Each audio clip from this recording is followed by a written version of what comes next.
Hello दोस्तों, are के mix entertainment channel पर आपका स्वागत है। दोस्तों, आज इस वीडियो में मैं आपको हजरत अली जन्म दिवस के बारे में पूरी जानकारी दूंगा। यह कब मनाया जाता है, क्यों मनाया जाता है, इस साल यह कब है, इसका क्या इतिहास है, इससे जुड़ी सारी छोटी बड़ी जानकारी दोस्तों मैं आपको इस वीडियो में देने वाला हूं।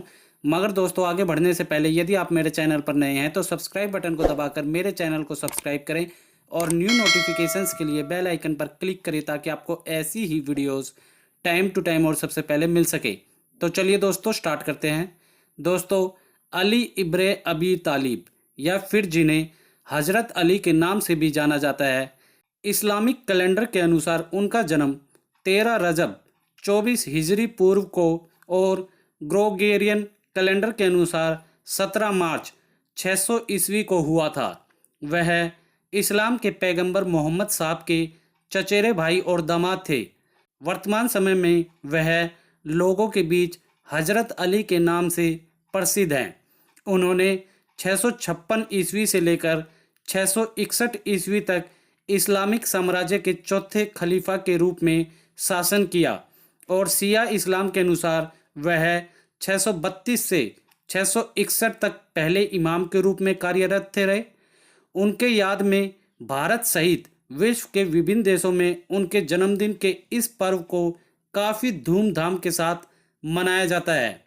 वर्ष 2021 में हजरत अली का जन्मदिन 25 फरवरी गुरुवार के दिन मनाया जाएगा। दोस्तों, पैगंबर मोहम्मद की मृत्यु के बाद इस्लामिक संप्रदाय दो विचारों में बट गया।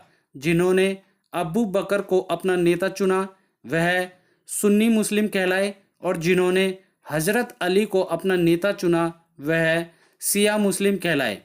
हजरत अली मोहम्मद साहब के चचेरे भाई और दामाद होने के साथ ही उनके उत्तराधिकारी भी थे। शिया संप्रदाय के लोगों का मानना है कि पैगंबर मोहम्मद की मृत्यु के पश्चात हजरत अली को ही खलीफा नियुक्त किया जाना चाहिए था, लेकिन इसके बावजूद पैगंबर मोहम्मद की बातों को नज़रअंदाज करके उन्हें 3 लोगों के बाद खलीफा बनाया गया। इस्लामिक मान्यताओं के अनुसार वह पहले पुरुष थे जिन्होंने इस्लाम स्वीकार किया था। हजरत अली एक बहुत ही उदार और दयालु व्यक्ति थे। अपने साहस, विश्वास और दृढ़ संकल्प के कारण उन्हें मुस्लिम समुदाय में काफ़ी सम्मान दिया जाता था। अपने ज्ञान तथा विभिन्न विषयों की बारीक समझ के कारण उन्हें पहला मुस्लिम वैज्ञानिक भी माना जाता है, क्योंकि वह किसी भी चीज़ को लोगों को बड़े ही सरल तरीके से समझा पाते थे। जब वह इस्लामिक साम्राज्य के चौथे खलीफा चुने गए तो उन्होंने सामान्य जनता की भलाई के लिए कई सारे कार्य किए, जिसकी वजह से उन्हें आम जनों द्वारा काफ़ी पसंद किया जाता था। इसी कारणवश उनके विचारों और समाज के उत्थान के लिए किए गए प्रयासों को देखते हुए उनके सम्मान में हर वर्ष उनके जन्म उत्सव को विश्व भर में कई देशों में इतने धूमधाम के साथ मनाया जाता है। दोस्तों, हजरत अली के जन्म उत्सव को विश्व के कई देशों में काफ़ी धूमधाम के साथ मनाया जाता है। भारत में भी इस दिन को काफ़ी उत्साह के साथ मनाया जाता है। खास तौर से शिया मुस्लिमों द्वारा इस दिन विभिन्न प्रकार के कार्यक्रमों का आयोजन किया जाता है। भारत में शिया समुदाय के सबसे बड़े केंद्र लखनऊ में इस दिन का उत्सव देखते ही बनता है। दोस्तों, इस दिन लखनऊ में स्थित विभिन्न इमाम बाड़ों तथा मस्जिदों को काफ़ी भव्य तरीके से सजाया जाता है। इस दिन शहरों में विभिन्न प्रकार के जुलूस निकाले जाते हैं। धार्मिक तथा सांस्कृतिक कार्यक्रमों का आयोजन किया जाता है। भारत के अलावा ईरान में भी इस दिन को काफ़ी धूमधाम के साथ मनाया जाता है। इसके साथ ही इस दिन सभी मुस्लिम लोग अपने घरों की अच्छे से साफ सफाई करते हैं और अपने घरों को सुंदर तरीके से सजाते हैं। सभी मस्जिदों की भी काफ़ी खूबसूरती से सजावट की जाती है और प्रार्थना सभाओं का आयोजन किया जाता है। इस दिन मुस्लिम समुदाय के लोगों द्वारा अपने घरों में विभिन्न प्रकार के लजीज प्रकार के व्यंजन बनाए जाते हैं तथा अपने दोस्तों और रिश्तेदारों को अपने घरों पर दावत के लिए आमंत्रित किया जाता है। इस दिन मुस्लिम श्रद्धालु पैगंबर मोहम्मद और हजरत अली को याद करते हुए अपने परिवार के लिए दुआ करते हैं और इस दिन का जश्न मनाते हैं। वर्तमान में हजरत अली के जन्मदिन मनाने के तरीकों में कई तरह के परिवर्तन आए हैं। पहले की अपेक्षा आज के समय में यह पर्व काफ़ी वृहद और भव्य स्तर पर मनाया जाता है। इस दिन मस्जिदों और इबादत गाहों में नमाज के साथ विभिन्न प्रकार के कार्यक्रमों का भी आयोजन किया जाता है, जहां लोगों को हजरत अली के जीवन से जुड़ी तमाम तरह की रोचक जानकारियां और उनकी शिक्षाओं के विषय में बताया जाता है, ताकि लोग उनके जीवन से जुड़ी विभिन्न घटनाओं और बातों से सीख ले सकें। इस दिन लोग अपने घरों को सुंदर तरीके से सजाते हैं तथा प्रार्थना सभाओं और दावतों का आयोजन किया जाता है। हमें इस बात का प्रयास करना चाहिए कि हजरत अली द्वारा मानवता की भलाई के विषय में बताई गई यह बातें अधिक से अधिक लोगों तक पहुँचे। तभी इस पर्व का वास्तविक अर्थ सार्थक हो पाएगा और इसका पारंपरिक रूप भी बना रहेगा। दोस्तों, हजरत अली के जन्मदिन का यह पर्व हमारे लिए काफ़ी महत्वपूर्ण है।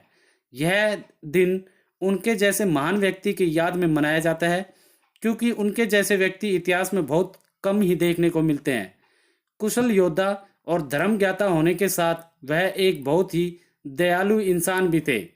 उनकी नेकी और दयालुता का अंदाजा इसी बात से लगाया जा सकता है कि उन्होंने अपनी हत्या करने की कोशिश करने वालों को भी क्षमा कर दिया। यही कारण है कि उन्हें वर्तमान समय में भी इतना अधिक सम्मान प्राप्त होता है। उनके इन्हीं गुणों और विशेषताओं के कारण लोगों में उनके इन्हीं विचारों को बढ़ावा देने के लिए प्रतिवर्ष उनके जन्मदिन को इतने धूमधाम के साथ मनाया जाता है। दोस्तों, हजरत अली के जीवन से जुड़े तमाम तरह की कहानियां प्रसिद्ध हैं। ऐसी माना जाता है कि वह पहले पुरुष थे जिन्होंने इस्लाम को स्वीकार किया था। इसके साथ यह भी मान्यता है कि वह एकमात्र ऐसे व्यक्ति हैं जिनका जन्म मक्का शहर के सर्वाधिक पवित्र स्थान काबा में हुआ था। इनके पिता का नाम हजरत अबू तालिब पुत्र हजरत अबू तल मुतालिब और माता का नाम फातिमा असद था। इस्लामिक कैलेंडर के अनुसार उनका जन्म रजब की 13वीं तारीख को हुआ था। हजरत अली वह पहले व्यक्ति थे जिन्होंने पैगंबर मोहम्मद के साथ नमाज पढ़ी। पैगंबर मोहम्मद ने अपनी मृत्यु से पहले उन्हें अपना उत्तराधिकारी भी घोषित कर दिया था। दोस्तों, उन्होंने अपने जीवन में कई सारी लड़ाइयाँ लड़ी और खलीफा के रूप में अपने 5 वर्षीय शासनकाल में कई युद्धों विद्रोहों का सामना करते हुए भी समाज में फैली विभिन्न कुरीतियों को दूर करने का प्रयास किया। अपने शासनकाल के दौरान उन्होंने जनता को तमाम तरह के करों से मुक्ति प्रदान करते हुए उन्हें और भी अधिक अधिकार प्रदान किए। दोस्तों, इसके साथ ही खलीफा नियुक्त किए जाने पर उन्होंने कई सारे आर्थिक सुधार भी किए, जैसे कि तीसरे खलीफा ने समाज के कुछ विशेष व्यक्ति को विभिन्न सार्वजनिक संपत्तियां प्रदान कर दी थी। उनको हजरत अली ने उनसे वापस ले ली और उन्हें सामान्य जनता की भलाई के लिए इस्तेमाल किया। इसके साथ ही उन्होंने की भ्रष्ट शासकीय अधिकारियों को निलंबित किया, उनके स्थान पर ईमानदार व्यक्तियों को नियुक्त किया। हजरत अली राजकोष का विशेष ध्यान रखते थे, क्योंकि उनका मानना था कि राजकोष सार्वजनिक संपत्ति है और इसका उपयोग सिर्फ जनता की भलाई के लिए होना चाहिए, ताकि किसी व्यक्ति के निजी कार्यों में हजरत अली के इन्हीं कार्यों के कारण कई सारे रसूखदार और शक्तिशाली व्यक्ति उनके शत्रु बन गए। दोस्तों, इस्लामिक कैलेंडर के अनुसार रमजान मास की 19वीं तारीख को जब वह सुबह की नमाज पढ़ने के लिए गए तो सजदा करते समय अब्दुल रहमान नामक व्यक्ति ने उनके ऊपर तलवार से हमला करके घायल कर दिया और इस घटना के 2 दिन पश्चात यानी रमजान की 21वीं तारीख को उनकी मृत्यु हो गई। यह उनकी नेक दिली और प्रेम भावना ही थी कि उन्होंने अपने कातिल को भी माफ़ कर दिया। उनके शहादत के समय की स्थिति काफ़ी भयंकर थी। समाज में चारों ओर शत्रुता व्याप्त थी और इस बात का भय था कि कहीं शत्रु कब्र खोदकर लाश निकाल न ले जाएं। दोस्तों, इसी कारणवश उनके शरीर को गुप्त रूप से दफन किया और काफ़ी लंबे समय बाद लोगों को उनकी समाधि के बारे में जानकारी मिली। समाज और गरीबों के लिए किए इन्हीं कार्यों के कारण हजरत अली सामान्य जनता के बीच काफ़ी प्रसिद्ध थे। यही कारण है कि हर साल रजब माह की 13वीं तारीख को उनके जन्म उत्सव को विश्व के कई सारे देशों में इतने धूमधाम के साथ मनाया जाता है। तो दोस्तों उम्मीद करता हूँ इस वीडियो में मैंने आपको हज़रत अली जन्म दिवस के बारे में पूरी जानकारी दे दी होगी। उनका क्या इतिहास था, वो कैसे इंसान थे, उनसे जुड़ी सारी छोटी बड़ी जानकारी मैंने आपको इस वीडियो में दे दी होगी।